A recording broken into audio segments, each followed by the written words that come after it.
പ്രിയ സുഹൃത്തുക്കളെ, പലതരം കൊള്ളകൾ നമ്മൾ കേട്ടിട്ടുണ്ട്. സമൂഹത്തിൽ കത്തി നിൽക്കുന്ന പലതരം കൊള്ളകളുമുണ്ട്. സ്വർണ്ണക്കൊള്ള തുടങ്ങി പല കൊള്ളകളും. ഞാനിപ്പോൾ പറയാൻ പോകുന്ന ഈ കൊള്ള അതിലൊക്കെ വലിയൊരു കൊള്ളയാണ്.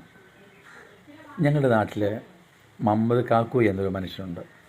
വളരെ ചെറുപ്പം മുതൽ തന്നെ കഷ്ടപ്പെട്ട് അധ്വാനിച്ച് തൻ്റെ വീട് നോക്കുന്ന, തൻ്റെ സഹോദരങ്ങളെ നോക്കുന്ന, തൻ്റെ അപ്പനെ അമ്മയൊക്കെ നോക്കിയിരുന്ന ഒരു മനുഷ്യൻ.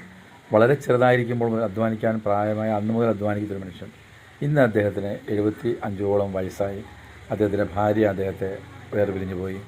കഷ്ടപ്പെട്ട എഴുതുന്ന മനുഷ്യൻ, അസുഖങ്ങളെല്ലാമുള്ള മക്കളെയുമെല്ലാം പോറ്റി വളർത്തുന്ന ഒരു മനുഷ്യൻ. ഇദ്ദേഹം ചെറുപ്പം മുതലേ അധ്വാനിച്ച് ജീവിക്കുന്ന മനുഷ്യനാണ്. അധ്വാനിക്കാതെ അദ്ദേഹം ആരോടും കൈ നീട്ടാറില്ല.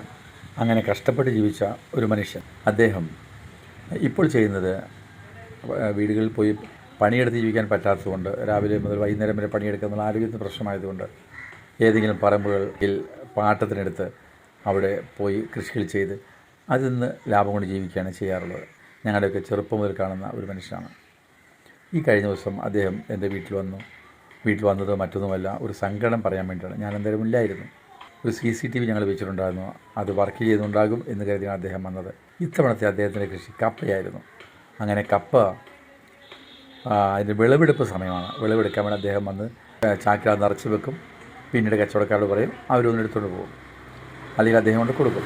അങ്ങനെ ഈ കഴിഞ്ഞ ദിവസം അദ്ദേഹം പറിച്ചു വെച്ച ഒരു ചാക്ക് കപ്പ ആരോ മോഷ്ടിച്ചുകൊണ്ട് പോയി. നമ്മുടെ CCTVയിലെങ്ങാനും അത് കാണുന്നുണ്ടോ എന്നറിയാൻ വേണ്ടി ചോദിക്കാൻ വന്ന അദ്ദേഹം വളരെ ദുഃഖിതനായിരുന്നു. അദ്ദേഹം ആരുടെ ഒന്നും വഞ്ചിച്ചെടുത്തതല്ല, സ്വന്തം അധ്വാനിച്ച് ജീവിക്കുന്നൊരു മനുഷ്യൻ. ഇദ്ദേഹത്തിന് ഈ കപ്പ ആരായിരിക്കും മോഷ്ടിച്ചത്? ഭയങ്കര സങ്കടം തോന്നി. പണ്ട് കാലത്ത് കഷ്ടപ്പാടുന്ന സമയത്ത്, അല്ലെങ്കിൽ കൃഷികളൊന്നും ഇല്ലാതിരുന്ന സമയത്ത് ഇഷ്ടംപോലെ കപ്പയുള്ളവൻ്റെ പറമ്പിൽ പോയി ഒരു മുട് കപ്പ പറിച്ച് വിഷപ്പടക്കിയ ആൾക്കാരെ നമ്മൾ കേട്ടിട്ടുണ്ട്. അല്ലെങ്കിൽ ഒരു കപ്പയുടെ മൂട്ടിൽ നിന്ന് ഒരു കപ്പക്കിഴങ്ങ് മാത്രം മാന്തിയെടുത്ത് തിന്ന് വിശപ്പടക്കിയ ആളുകളെയും കേട്ടിട്ടുണ്ട്. അതിൽ നിന്ന് വ്യത്യസ്തമായി ഇദ്ദേഹത്തിന് വിശപ്പടക്കാൻ വേണ്ടിയിട്ടാണ് ഈ വന്ന കള്ളൻ കപ്പ എടുത്തുകൊണ്ട് പോയതെങ്കിൽ 2-3 കഷ്ണം കപ്പ എടുത്താൽ മതിയല്ലോ. ഭയങ്കര മോശമായിപ്പോയി. നമ്മൾ ഏതെല്ലാം കൊള്ളകളെക്കുറിച്ച് കേട്ടിരിക്കുന്നു. സ്വർണ്ണക്കൊള്ളയുണ്ട്, മറ്റു പല കൊള്ളകളുമുണ്ട് സമൂഹത്തിൽ. പക്ഷേ ഇത് തീർത്തും മോശമായിപ്പോയി. കഴിഞ്ഞ ദിവസം ഒരു കടയിലെ കപ്പ വാങ്ങാൻ പോയപ്പോൾ ആ പയ്യനാണ് പറഞ്ഞത്, ഞങ്ങൾക്ക് തരാൻ വേണ്ടി പറിച്ചു വെച്ച കപ്പയായിരുന്നു അതൊന്ന്.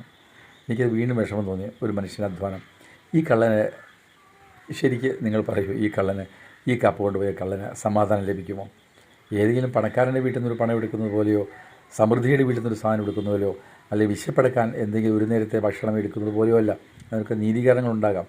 ഒരു കുടുംബം 75-ാം വയസ്സിലും പോറ്റിക്കൊണ്ടിരിക്കുന്ന ഒരു മനുഷ്യൻ്റെ അദ്ദേഹത്തോട് ചെയ്ത ഭയങ്കര മോശമായ പ്രവൃത്തി എനിക്ക് സ്വർണ്ണക്കൊള്ളയിലും മറ്റു പല കൊള്ളയിലും വലിയ കൊള്ളയായി ഇത് തോന്നിപ്പോയി. സ്വർണ്ണത്തിന് ഇത്രയധികം വില ആയപ്പോൾ, 1 ലക്ഷത്തിന് മുകളിൽ വിലയായപ്പോൾ പല ആളുകളും സ്വർണം ധരിക്കാൻ മടിച്ചിരുന്നു. കാരണം അങ്ങനെ സ്വർണം ധരിച്ചാൽ ആളുകളെ അപായപ്പെടുത്തിക്കൊണ്ടുപോലും കള്ളന്മാർ സ്വർണം കൊണ്ടുപോകാമെന്ന് ചിന്തകൊണ്ടാണ് അങ്ങനെ പറഞ്ഞത്. എന്നാൽ ഈ സംഭവം വഴി എനിക്ക് മനസ്സിലായ ഒരു വലിയ കാര്യം, കള്ളൻ ഏത് കാര്യമാണ് പ്ലാൻ ഇടുന്നതെന്ന് നമുക്കറിയില്ല. എത്ര ചെറിയ കാര്യമാണെങ്കിലും മനസ്സിൽ കള്ളത്തരമുള്ളവർക്ക്, അല്ലെങ്കിൽ കള്ള മനസ്സുള്ളവർ ഈ വക പല കാര്യങ്ങളും ചെയ്തുകൊണ്ടിരിക്കും. അപ്പോൾ ഇങ്ങനെയുള്ള കള്ളന്മാരും ഈ ലോകത്തുണ്ട് എന്ന് മനസ്സിലാക്കാൻ ഈ വീഡിയോ നിങ്ങൾക്ക് സമർപ്പിക്കുന്നു.